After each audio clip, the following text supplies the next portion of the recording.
سب سے پہلے آپ کو بتائیں کوہاٹ کے علاقے مالگین میں بچے کی پیدائش کی خوشیاں ماتم میں بدل گئیں۔ تحصیل لاچی کے علاقے مالگین میں طوفانی بارش کے باعث مکان کی چھت گر گئی، 11 افراد جاں بحق ہوئے۔ حادثے میں متعدد افراد زخمی ہو گئے، متعدد کی حالت تشویشناک ہے، جبکہ گھر میں بچے کی پیدائش پر لوگ مبارکباد کے لیے جمع تھے کہ طوفانی بارش شروع ہو گئی۔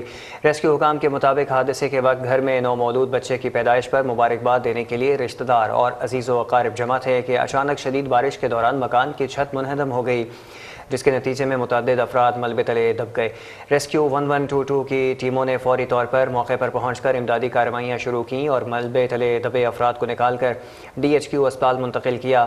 ریسکیو کے مطابق حادثے میں جاں بحق ہونے والوں میں خواتین اور بچے بھی شامل ہیں۔ حادثے کے بعد DHQ اسپتال میں ایمرجنسی نافذ کر دی گئی ہے، جبکہ زخمیوں کے علاج کے لیے خون کی اشد ضرورت کے پیش نظر شہریوں سے احتیاط دینے کی اپیل کی گئی ہے۔ ریسکیو حکام کے مطابق امدادی کارروائیاں مکمل کر لی گئی ہیں، تاہم واقعے کے باعث علاقے میں سوگ کی فضا چھا گئی ہے۔